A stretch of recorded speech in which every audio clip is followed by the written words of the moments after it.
Well, first of all, let me say I want everybody to feel welcome in this city, and I will do everything in my power to make everyone who wants to come here to feel that way.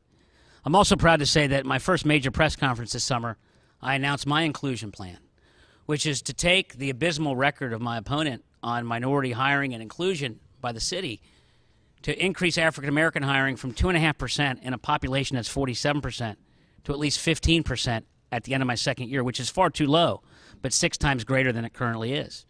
I also propose taking women-owned business contracts from 6% to 12%, and taking what was 0% for Hispanic-owned businesses to at least 3%, and hiring the first ever Director of Economic and Minority Inclusion.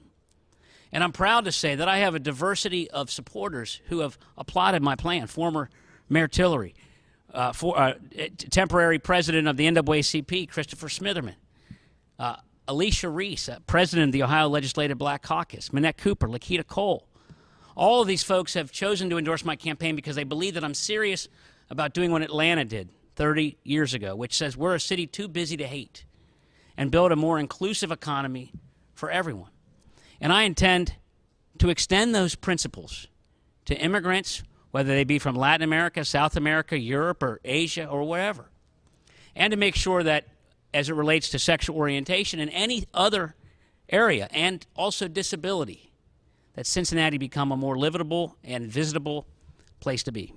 And Ms. Qualls, 30 seconds to you. Inclusion is a value that I believe this community has embraced, and it is inclusion across the board, whether it's race or gender, sexual orientation, ethnicity, disability or ability, and the list goes on. It is important, however, that we make sure that that is something that is well known and is also advertised, that we are a city that is open. If you want to come, if you want to work, if you want to raise a family, if you want to actually lead a good life, Cincinnati is the place to do it, and we embrace and we welcome you. The next question, also on video, comes from a Cincinnati business owner. Crystal Kendrick is interested in ideas about increasing the money coming into the city's coffers. In order to address the city's budget deficit, we will have to either increase our revenues or decrease our expenses. Other than increasing our taxes, assessing or increasing fees for city services, and merging city and county governments, what options do you believe that we have to increase revenues for our city? Mr. Cranley, you can start for 60 seconds. That's a great question. I think the first thing we got to do is keep our assets. You know, the parking meter deal takes the parking meters and the garages and the ticket income, which when I was on council generated $12 million a year. And now, because the current leadership's not minding the store, it's about $7 million a year. If we just went back to what we were doing when I was on council, we would have $5 more million a year for our budget. But I also think it's important to say that we are going to have to cut out wasteful spending, like the streetcar, like buying garbage cans for people when every person I knew already had a garbage can. These are not essential priorities. My priorities are police, fire, parks, I love our park system, recreation, health and human services, garbage collection, and road paving, and health and human services. That total is $300 million. The budget's $365 million. So I believe we have to cut among non-essential spending to make sure it's balanced for the long term. And now, Ms. Qualls, 90 seconds. If we are going to build a future and we're actually going to solve our budget problem, have a structurally balanced budget without ultimately raising fees, raising taxes, then what we have to do is we have to invest. And we have to invest in those things that grow population, grow jobs, and grow business.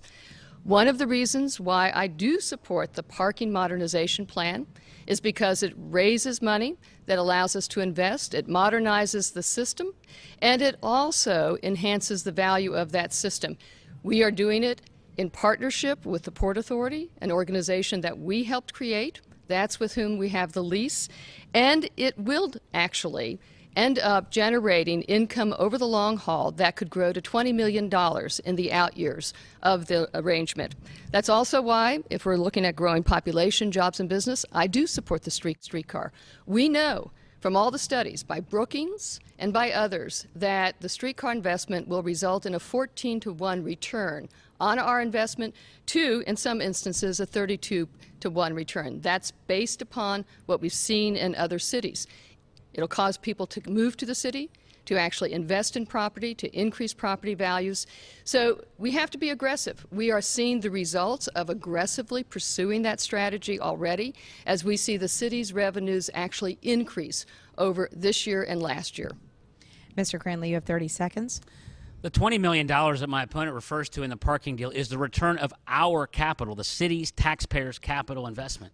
The whole concept of the deal is to take money from the future, the net present value of future revenue streams, and spend it today at the expense of our children. It's bad budgeting. It's not good stewardship. It's not responsible. It papers over existing deficits. And what's worse, it hurts all the great restaurants that are opening up. All the neighborhood business districts are going to face a for-profit company writing tickets and getting to keep the money. That's not good for our city either. We're going to head back to our panel for our next several questions, and we start with Tom McKee. Tom, your question first goes to Ms. Qualls. Thank you, Catherine. If you had a fixed amount of money to spend on a major economic development project, and the only choices were between downtown and a neighborhood, let's say like College Hill, which one would you pick and why? Ms. Qualls, you begin. I would pick the one that actually offers an opportunity for the best return on the investment. And so if we're actually having a conversation about where should we invest our money in order to grow business, grow jobs, as well as grow residents, then we have to look at those measures. Now, one of the great things is that there's differences of scale. And so what you're going to find is that we are at the point where we recognize that the success that we've experienced in downtown and over the Rhine, by the strong partnerships, the resources that we've invested, as well as now the techniques for development that we've perfected, that using those three things in our neighborhoods can produce similar results. And we're seeing a difference. We're seeing a difference in College Hill, for example, as they have acquired property and we have used the Focus 52 fund to allow them to further control property and now be in discussions with developers. We're seeing it in Walnut Hills, where the same thing is happening, where in a year they will go out looking for development in their communities. And now, Mr. Cranley, 90 seconds. Well, College Hill is one of our great neighborhoods, and Hamilton North Bend is a critical corner that needs particular attention. I spent my high school years hanging out at the Qualls, so I know the area well, and I think it has a bright future. And so I think we should invest there because I think it has been deeply neglected as it relates to College Hill or downtown. But the good news is, Tom, that we don't have to choose. The fact is that the Blue Ash Airport money, $37 million, was promised to neighborhoods, but my opponent has promised it to the streetcar. I will cancel that immediately and restore it to the neighborhoods. I love the revitalization of downtown. In fact, Over the Rhine is revitalizing without a streetcar. Downtown's doing great, and I will do everything in my power to keep partnering, as I did, to help the revitalization of Fountain Square and the banks and Over the Rhine, creating the partnerships with 3CDC to keep that momentum going. But I do think there needs to be some balance. And the promise of the Blue Ash Airport money seems like a great place to start, so we don't have to make these very difficult decisions that you have suggested. I think that we have to remember that this city is for everyone and not just the few. And I intend to make sure we restore that balance, whether it's College Hill, whether it's Evanston, whether it's Kennedy Heights, whether it's Avondale or Roselawn or Westwood or Price Hill. All of our neighborhoods deserve some basic services, investment in people, and job opportunities.